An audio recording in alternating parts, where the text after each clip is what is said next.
कृपा सिन्धुभ्येव च पतितानां पावनेभ्यश्च वैष्णवेभ्यो नमो नमः।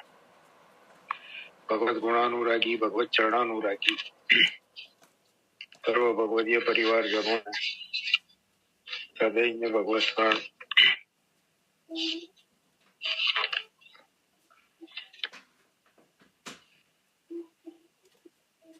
भक्ति पोषण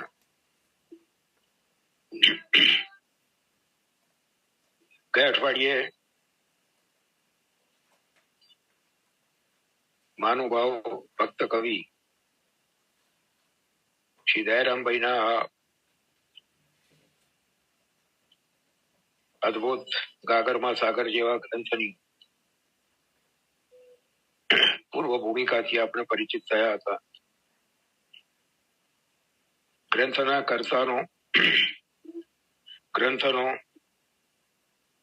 અને ગ્રંથની વ્યાખ્યા કરનાર શાસ્ત્રીજીનો પરિચય આપણે પ્રાપ્ત કર્યો અને મંગલાચરણ રૂપ પહેલા ચંદ્રાવલાનો અર્થ અને ભાવ વિવેચન સાથે આપણે વિચાર્યો હતો. એ ક્રમમાં હવે આજે આપણે આગળ બીજા ચંદ્રાવલાનું અવલોકન કરીએ છીએ. પહેલા ચંદ્રાવલામાં શ્રી દયારામભાઈએ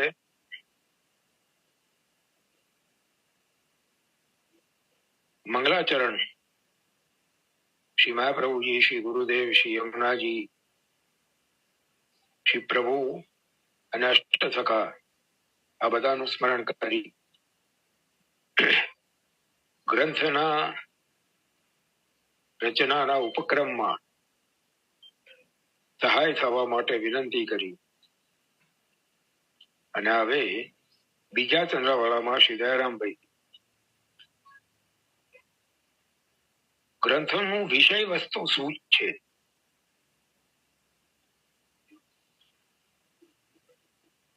ગ્રંથનું નામ છે ભક્તિ પોષણ.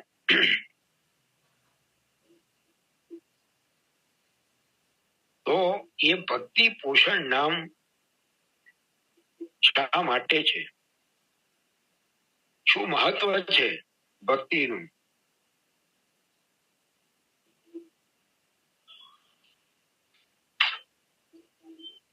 ભક્તિનો મહિમા ક્યાં ક્યાં ગવાયો છે?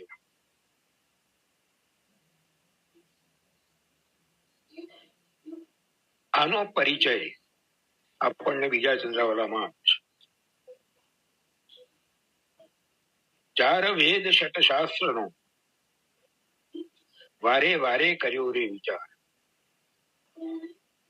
ઉપનિષદના અર્થનો શોધતા નીકળ્યો એ સાર. નીકળ્યો સાર શ્રી કૃષ્ણની ભક્તિ, સત્સંગમાં કરવી આસક્તિ.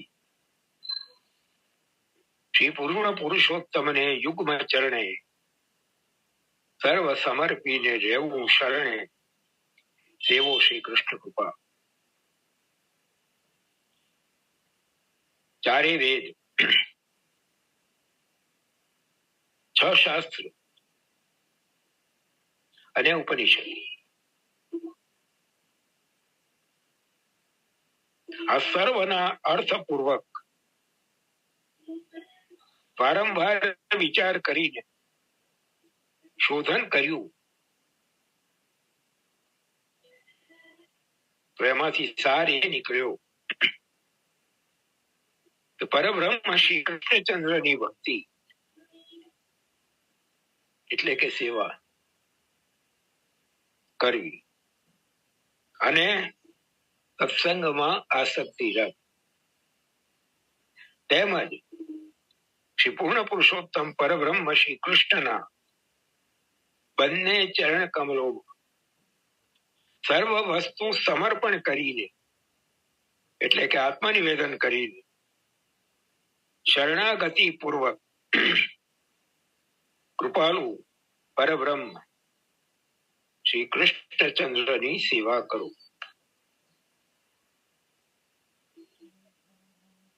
શાસ્ત્રીજી એનું વિવેચન આપે છે.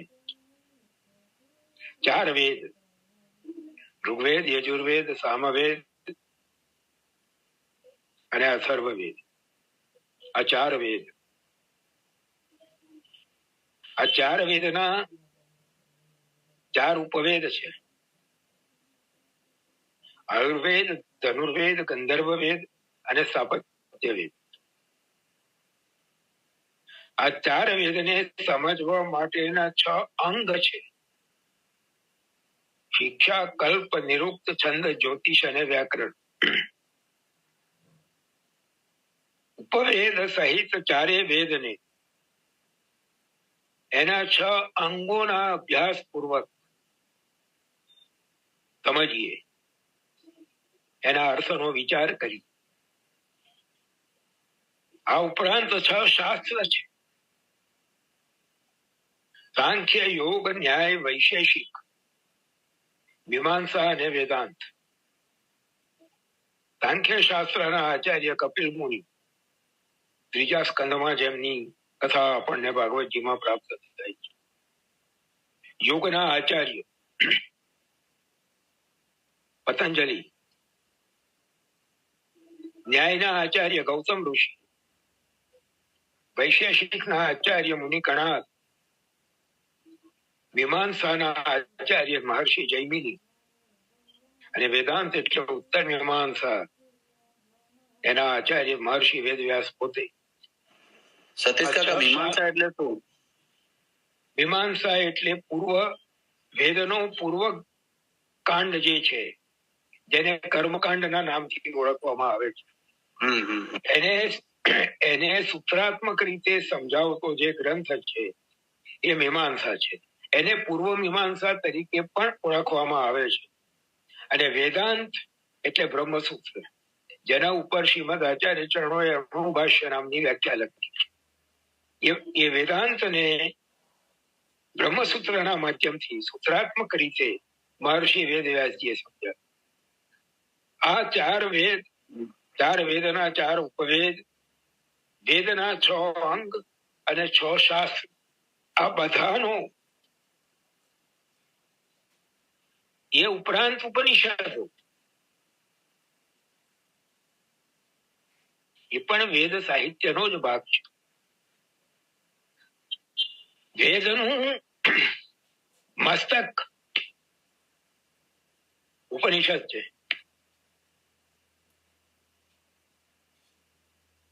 અને એ ઉપનિષદ દ્વારા જે પ્રતિપાદ્ય છે, ઉપનિષદ જેમનું પ્રતિપાદન કરે છે, એ પરબ્રહ્મ પૂર્ણ પુરુષોત્તમ ભગવાન શ્રી કૃષ્ણ છે.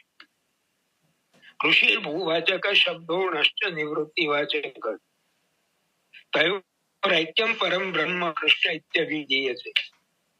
આ ઉપનિષદે પ્રતિપાદન કર્યું. કૃ અને શૃણ. કૃનો અર્થ છે ભૂવાચક, સર્વોચ્ચ સત્તા, અને ન નિવૃત્તિ, આનંદ, સર્વાધિક સંપૂર્ણ આનંદ. આ બંને નું ઐક્ય, બંનેનો સમન્વય જેનામાં છે, એ પરમ બ્રહ્મ, એ કૃષ્ણ નામથી ઓળખાય છે. આ ઉપનિષદે સ્પષ્ટ રીતે વ્યાખ્યા કૃષ્ણ શબ્દની આપણને આપી છે. એટલે અહીંયા વિવેચનમાં શાસ્ત્રીજી પણ આ જ વાત સમજાવે છે. ઋગ્વેદ, યજુર્વેદ, સામવેદ અને અથર્વવેદ, એ 4 વેદ અને 6 શાસ્ત્રો તેમજ ઉપનિષદો વગેરેનો અર્થપૂર્વક વિચાર કરી શોધન કરતા સાર એ નીકળે છે. કૈવલ્યોપનિષદમાં કહ્યું છે, શ્રદ્ધા ભક્તિ ધ્યાન યોગાદવેહી. શ્રદ્ધા ભક્તિ અને ધ્યાન યોગથી એ પરમાત્માને જાણો. અર્થાત શ્રદ્ધાયુક્ત ધ્યાનપૂર્વક સેવા કરવાથી જ પુરુષોત્તમ પ્રાપ્ય છે. ગીતામાં ભગવાન શ્રી મુક્તિ આજ્ઞા કરે છે, ભક્ત્યા લભ્યસ્ત્વનન્યયા. હું શેનાથી મળું? હું અનન્ય ભક્તિથી પ્રાપ્ત થાઉં છું. શ્રીમદ ભાગવતમાં તો સ્પષ્ટ કહ્યું છે,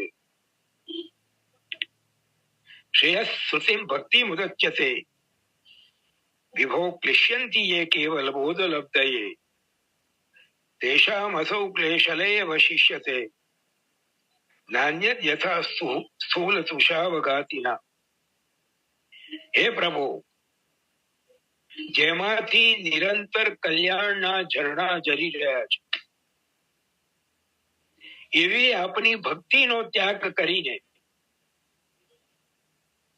જેઓ કેવળ જ્ઞાન મેળવવા પ્રયત્ન કરે છે, શુષ્ક જ્ઞાન, તેઓને ચોખા કાઢી લઈને ડાંગરના ખાલી રહેલા પોતરા ખાવાથી ચોખા પ્રાપ્ત થતા નથી, એમ જ્ઞાન કર્માધિક માટે ભોગવાતો ક્લેશ જ એમના ભાગ્યમાં બાકી રહે છે. એમને ક્યારેય સ્વપ્ને આનંદની પ્રાપ્તિ થતી નથી. એ સિવાય કઈ ફળ મળતું નથી. અર્થાત ભગવાન ભક્તિથી જ લભ્ય છે, મેળવી શકાય છે.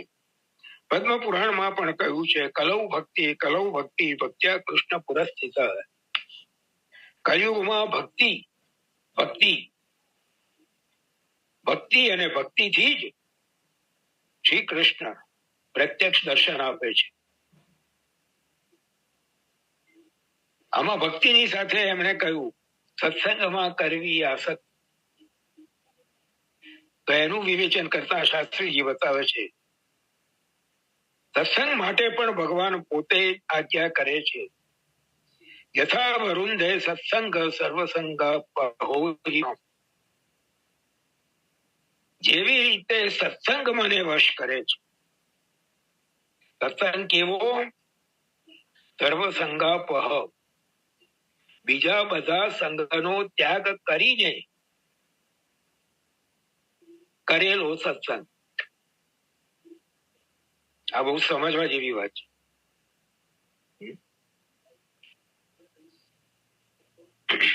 ટોટલ ડેડિકેશન, બીજા બધા સંઘની ઈચ્છા છોડીને સત્સંગમાં જ આસક્તિ. એવો સત્સંગ મને વશ કરે છે, એવી રીતે અન્ય સાધનો વશ કરી શકતા નથી. શરણાગતિ વિશે પણ અર્જુનને ગીતામાં સ્પષ્ટ આજ્ઞા કરી છે, સર્વધર્માન પરિત્યજ્ય મામેકમ શરણમ વ્રજ. ભક્તિમાં અંતરાય કરનારા સર્વ ધર્મોનો ત્યાગ કરીને તું કેવળ એક મારા શરણે આવ. સર્વ ધર્માન, અહીંયા ધર્મનો અર્થ શું એ સ્પષ્ટ કર્યું. ભક્તિમાં વિઘ્ન કરનારા જે ધર્મો છે, એ બધા ધર્મોને છોડીને કેવળ મારા શરણે આવ.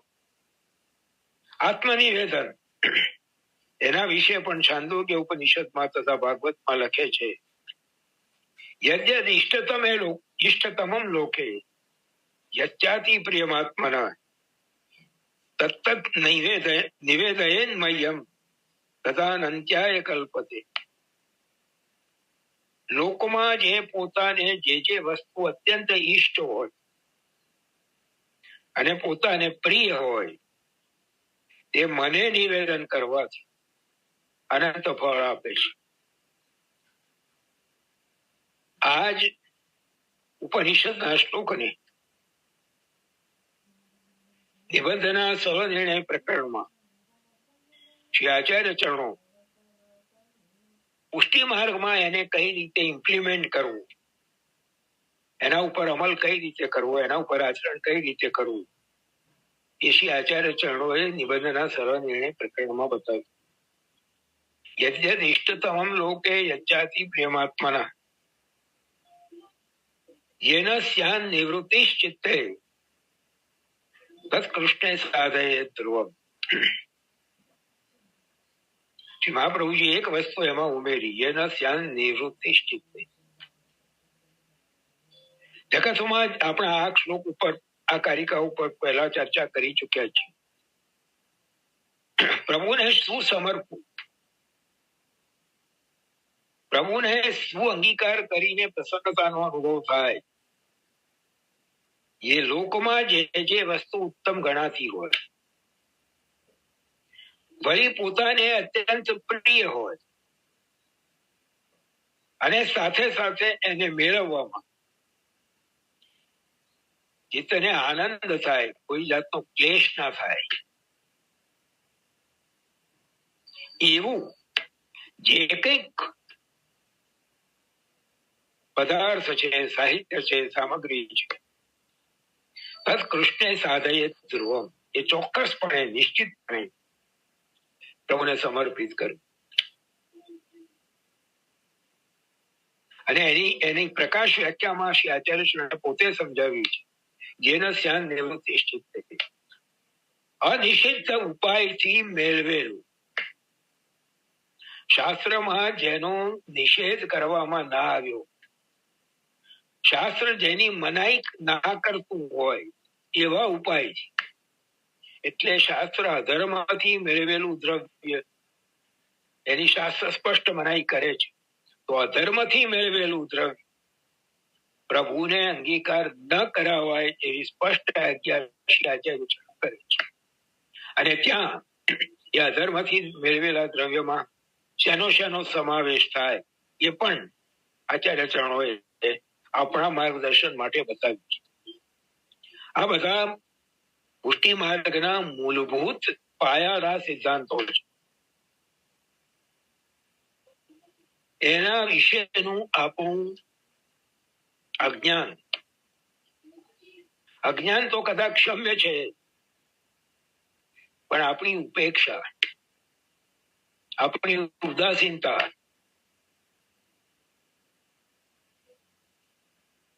એ આપણને મહાપ્રભુજીના માર્ગ પર ચલાવવાને બદલે મહાપ્રભુજીના માર્ગથી દૂર લઈ જાય છે. વારંવાર આપણા આ ભગવદ વાર્તાના ક્રમમાં વારંવાર વિનંતી પૂર્વક આગ્રહ કરું છું ભક્તજીઓ, મૂળ ગ્રંથો તરફ પાછા ગયા વિના શ્રી મહાપ્રભુજીના આશયને સમજવો અસંભવ છે. અને શ્રી મહાપ્રભુજીના આશયને સમજ્યા વિના મન કલ્પિત જે પ્રકારો ચાલે છે એમાં ઘસડીને આપણે આપણા ધ્યેયથી ભટકી રહ્યા છીએ. ચાલો, એટલે આજે આ અવસર આવ્યો, પ્રસંગ આવ્યો, એટલે ફરી એકવાર વિનંતી કરી. સતીશ કાકા, હવે આપ હા બોલો. એમ બોલવું ના જોઈએ મારે, કેમ કે હું પણ એનું આચરણ એટલું નથી કરતો. પણ પરિસ્થિતિ એ છે કે અત્યારના યુગમાં જો જોઈએ ને તો વાંચનનો ક્રમ દિવસે દિવસે બહુ ઘટી ગયો છે બધા. અને વોટ્સએપ કે સોશિયલ મીડિયા થ્રુ જે આવે ને તો મોટે ભાગે એને લોકો પ્રમાણિત માનતા થઈ ગયા છે. કેમ કે એ છે આપણે કીધું કે મૂળ ગ્રંથોનો જે છે વાંચનનો મૂળ અભાવ છે. તો મૂળ વસ્તુતઃ મહાપ્રભુજીની શું આજ્ઞા છે કે સિદ્ધાંત શું છે એ સમજતા નથી. અને અત્યારે જે સોશિયલ મીડિયાના પ્લેટફોર્મ પર જે રીતે મૂકે એને પ્રમાણિત માનીને પછી ભાવ પક્ષના નામે, ભાવાત્મકતાના નામે જેના મનમાં જે વિચાર આવે એ લોકો આગળ મૂકી દે છે. અને વૈષ્ણવો પણ સાચું શું છે, ખોટું શું છે સમજ્યા વિના, વિચાર્યા વિના મને રૂચે છે એટલે હું એને અપનાવી લઉં છું. અને અપનાવી લઉં છું એટલું જ નહીં, પાછો બીજા 10 આગળ ફોરવર્ડ પણ કરું છું, બીજા 10 ને પાછો એમાં સંડોવું છું. એટલે આ વિષચક્ર, વિશ્ય સર્કલ ચાલતું જ રહે છે. અને એમાંથી નીકળવાનો એક જ ઉપાય છે, શ્રી મહાપ્રભુજી કૃપા કરે અને બુદ્ધિ પ્રેરક કૃષ્ણ બુદ્ધિમાં બિરાજીને પ્રેરણા કરે અને શ્રી મહાપ્રભુજીના મૂળ ગ્રંથો ના અભ્યાસ પ્રત્યે રુચિ જાગે, તો જ આનો ઉપાય સંભવ છે. એ સિવાય બીજો કોઈ ઉપાય સંભવ.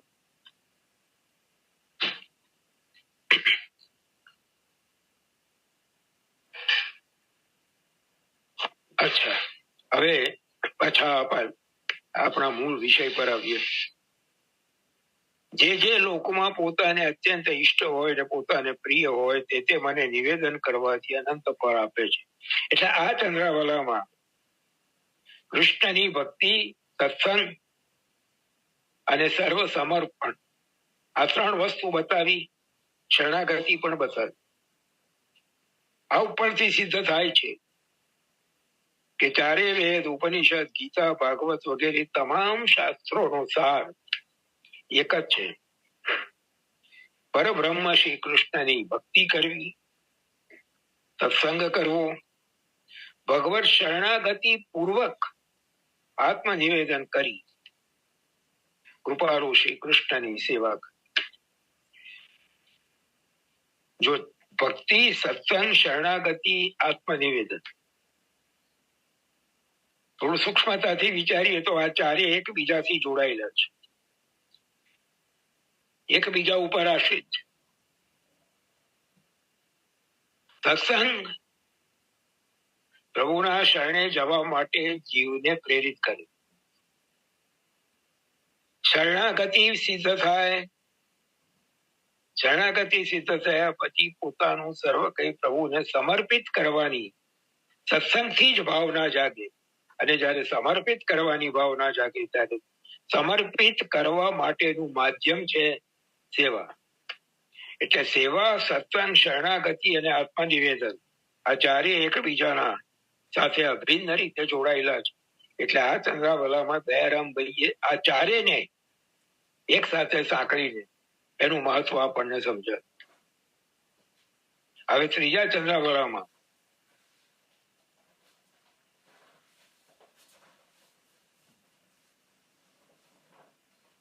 જે પૂર્ણ પુરુષોત્તમ સેવા શ્રી કૃષ્ણની સેવા કરવાની વાત શાસ્ત્રોએ બતાવી. મહાપ્રભુએ તો 16 ગ્રંથોમાં ડગલે ને પગલે આ જ આજ્ઞા કરી છે. મૂળ મંત્ર જો કહીએ ને પુષ્ટિ માર્ગનો પાયાનો કૃષ્ણ સેવા સદાકારી, અને એને જ અનુસરીને દયારામભાઈ પણ દરેક ચંદ્રાવલાના અંતે ધ્રુવ પંક્તિ આપે છે, સેવો શ્રી કૃષ્ણ કૃપા. તો એ પૂર્ણ પુરુષોત્તમ કોણ છે? કારણ કે શ્રી મહાપ્રભુ જે આજ્ઞા કરે છે ને મહાત્મ જ્ઞાન પૂર્વ શું? મહાત્મ જ્ઞાન પહેલું જોઈ છે. એટલે એ વિષયમાં દયારામભાઈ 3જા ચંદ્રાવલામાં કહે છે, નહીં કોઈ જેની સમો વળી, કોઈ ઈશ નહીં જેને શીશ, સર્વ વસ્તુ જે થકી થઈ, જે કોઈ કહાવે સર્વના અધીશ, સર્વાધીશ વંદે સૌ જેને, નિગમ નેતિ નેતિ કહે છે તેને, શેષ મહેશ વિધિ શ્રી અગમ્ય, તેને કહીએ પૂર્ણ પુરુષોત્તમ, સેવો શ્રી કૃષ્ણ કૃપા. પૂર્ણ પુરુષોત્તમ કોને કહેવાય?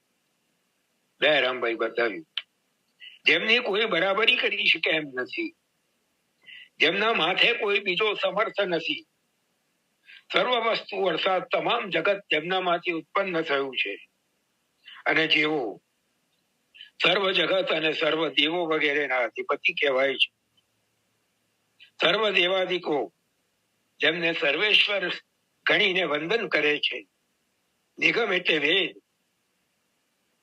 જેમને નેતિ નેતિ ન ઇતિ એટલે નહીં સમાપ્ત, એટલે પરબ્રહ્મ જે પ્રકારે છે એનું વર્ણન પૂરું થઈ શકતું નથી એમ વેદ કહે છે.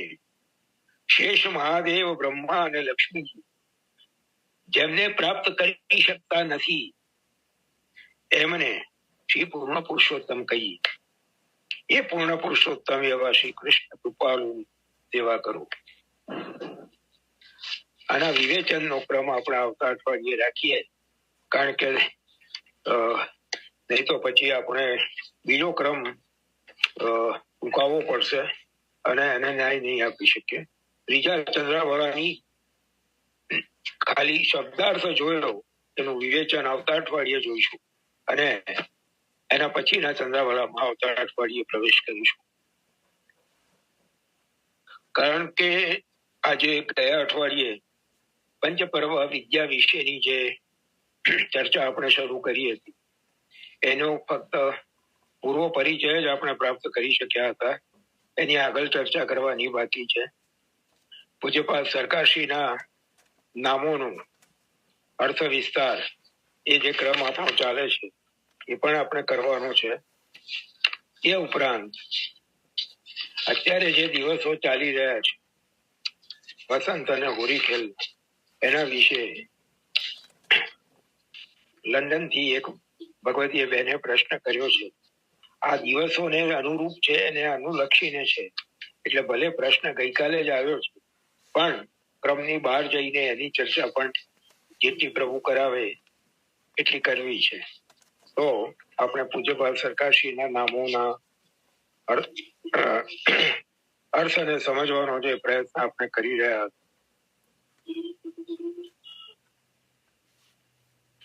ગયા અઠવાડિયે 13મું નામ શ્રી ચિત્રકલા વિશારદાય નમઃ એ આપણે જોયું હતું. 14મું નામ છે શ્રી ગીત સંગીત પારગાય નમઃ. कीर्तन संगीत के मर्मज्ञ एवं वायोलिन वाद्य के वादन में कुशल.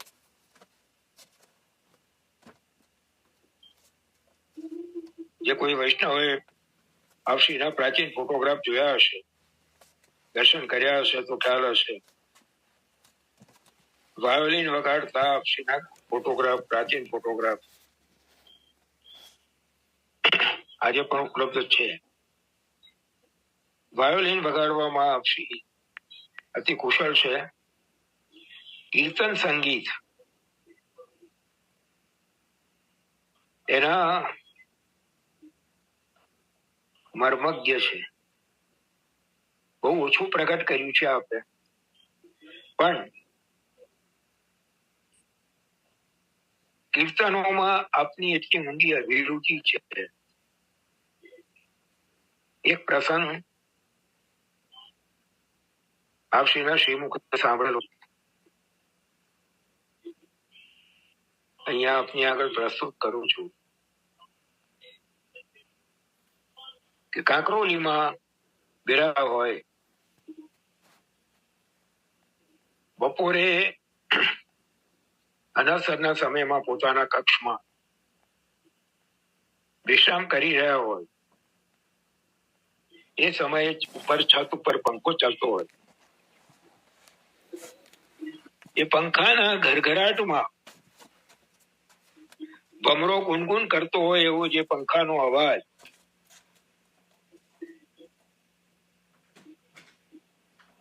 આપશ્રીના શબ્દો ટાંકી રહ્યો છું.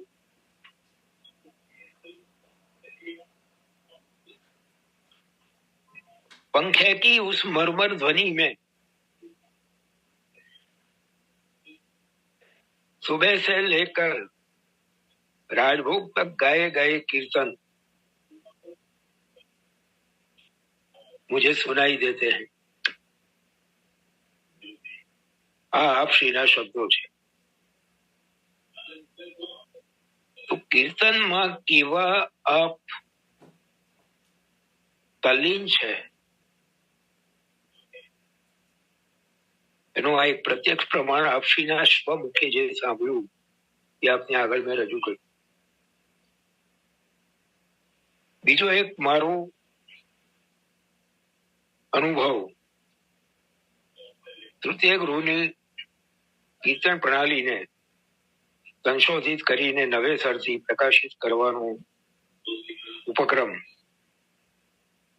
પૂજ્યપાદ ભાગીશ કુમારજી મહારાજશ્રીએ કૃપા કરીને આ જીવને એ જવાબદારી સોંપેલી, એ સેવા સોંપેલી અને એના ઉપલક્ષમાં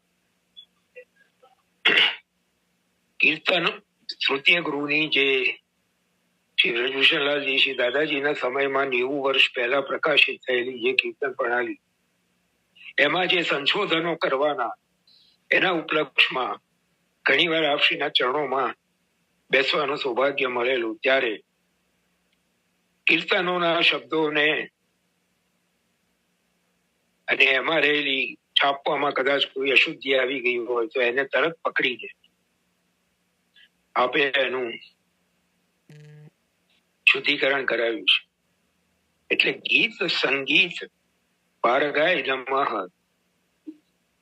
એ આપનું નામ પૂરેપૂરું સાર્થક પ્રતીત થાય છે. સતીશ કાકા બોલો.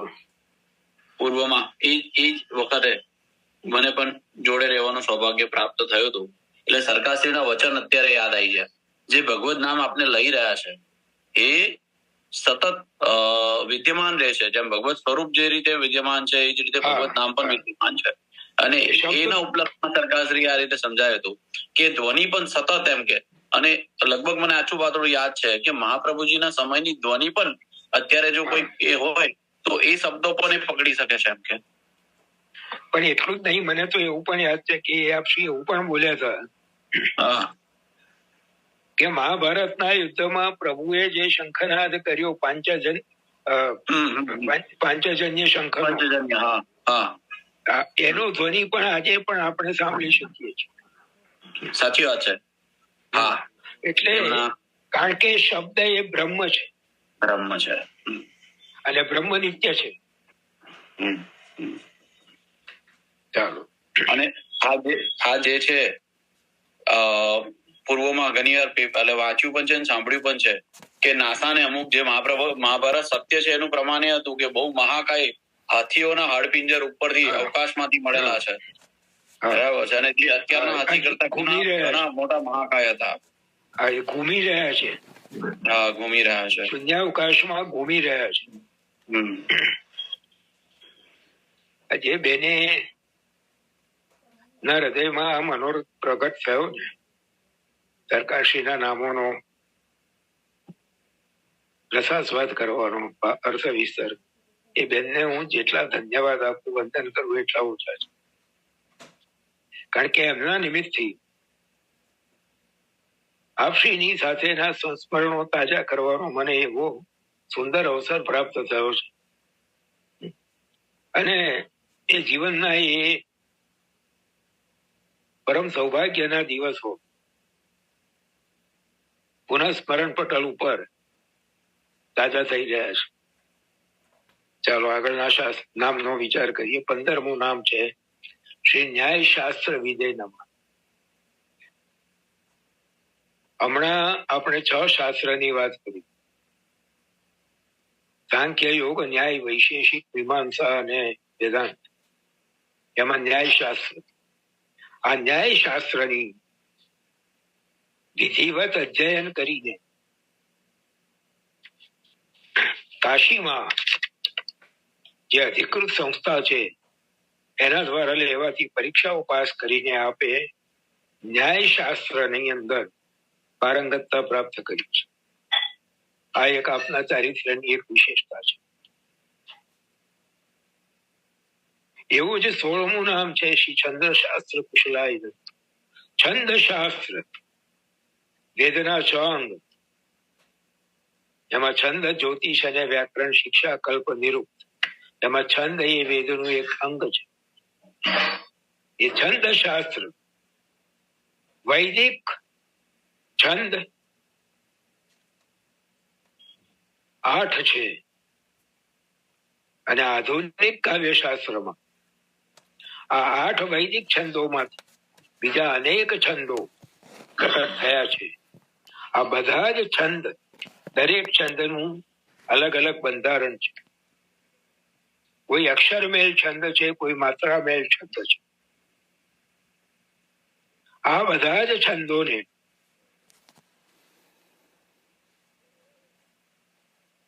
પૂરેપૂરા આત્મસાત કર્યા છે. અને છંદશાસ્ત્રનું આટલું જાડું વોલ્યુમ આપશ્રીના પાસે બિરાજતું મેં જોયું છે. સ્મરણ નિકુંજ અને ભાવ નિકુંજમાં જે સ્તોત્રોની રચના કરી છે, એ સ્તોત્રોમાં જે છંદનો આપે પ્રયોગ કર્યો છે, એ બધા જ છંદને છંદશાસ્ત્રના અભ્યાસ દ્વારા પૂરેપૂરા ખંડિત થયા વિના પ્રયોગ કરીને એને અનુરૂપ ભાવને અનુરૂપ શબ્દો એના અંદર ગોઠવવા અને સ્તોત્રની રચના કરવી એ અલૌકિક સામર્થ્ય વિના શક્ય નથી. એટલે એ છંદ શાસ્ત્ર કુશલાય નમઃ દરેક છંદનું બંધારણ એની માત્રાઓ પહેલા એક કાગળ ઉપર લખીને પોતાની પાસે રાખે અને એ છંદના બંધારણને સામે રાખીને પછી શ્લોકોની રચના કરે. આખી પ્રક્રિયા ને નિહાળવાનો અવસર પણ આ જીવને મળ્યો છે. એટલે છંદશાસ્ત્ર કુશલાય નમઃ એ નામને તો મેં પ્રત્યક્ષ અનુભવ્યું છે. પછી 1 મિનિટ રહી. કેટલી? 1 મિનિટ રહી. 1 મિનિટ રહી તો આજે અહીંયા 16મા નામથી વિરામ લઈએ છીએ. વિરામ બાદ આપણે પ્રશ્નોની ચર્ચાનો જે ક્રમ છે પંચપર્વ વિદ્યા અને અત્યારના દિવસોનો ક્રમ એના ઉપર ચર્ચા કરીશું. 1 મિનિટ પછી જયારે વિરામ આવે તો વિરામ પછી તરત પાછા આપણે જોઈન થઈ જવાનું છે. તુષારભાઈએ લિંક મૂકી દીધી છે. એ લિંકનો ઉપયોગ કરીને જોઈન થઈ જવાનું છે.